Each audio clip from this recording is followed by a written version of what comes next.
extension through which we can collect leads is the lead form extension. Now, when is it useful? You see, the lead form extension is like a form at the bottom that gets added to your ads. And if the user clicks on it, a form page opens for them to fill out, allowing you to receive the information you need. Sometimes you don't have a contact number, or the call extension is constantly being reset. So it's better to use the lead form extension. Of course, let me tell you this, you can use all the extensions simultaneously. And it's not like every time your ad is displayed, all your extensions will also be shown. As a result, there's no problem. If they are not used together, you can use both the call extension and the lead form extension. Well, to use the lead form extension, like the other extensions, we go to the section for this extension by extension, and you enter this level. We click on the plus option, and from here we select the lead form extension. Well, since I'm at the account level, it asks me to choose the campaign, which I do, and then I click Done. Again, like other extensions, I can choose its level. Well, I'm at the campaign R level. Look below. There's a heading section. For example, now I want to set up a consultation form. So I enter consultation form as the heading and the business name. I place it there. We have a description of IFA. Pay attention to the preview on the right side to see how everything I type is displayed. The description is below, and your business name is displayed. Okay. Well, I wrote free consultation form Google Ads, and you can see it displayed here. Now, in the question section, we need to specify which questions we want the user to fill out. For example, I want them to give me their name, phone number, and email. I can specify any item I want. Look, it has set some default criteria for us. For example, their city, country, address, work information, and if you want more information, you can use this additional information. I just want to have their name, email, and contact number at this stage. At the bottom, it asks us for a URL, which we enter. Then the background image section.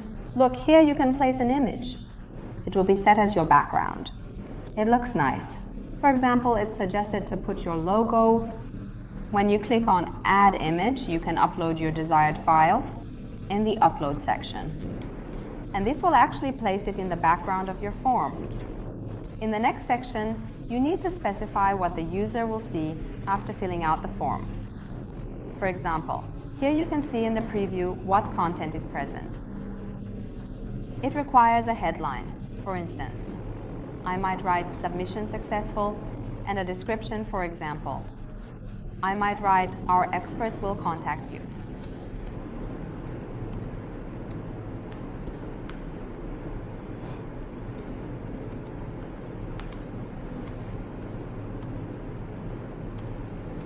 For example, we see that an expert will contact you at the scheduled time. We place a call to action. For it, for instance, I might put learn more. It also requires a URL, which I will provide again. Another section again requires a call to action from you. So where does this call to action go? It actually goes down there, you see. I change it here, and you can see it changes down below in the preview. I might set it to learn more, and you can also write a description for it, for example, for a free consultation. Fill out the form. For example, well, this actually appears down below. Your call to action and description are displayed.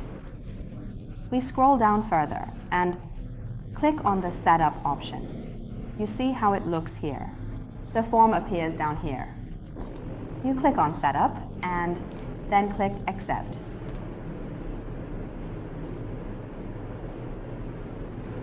And it gets saved. Well, see where you can view the information, like which individuals have filled out your form. On your extension page, you will find a CSV file here, When you click on it, it provides you with the data of those who have filled it out. Now, although it's giving me an error at the moment, you can exactly see the data of the questions we asked along with their answers here in the file. Join me in the next video as we review the rest of the extensions together.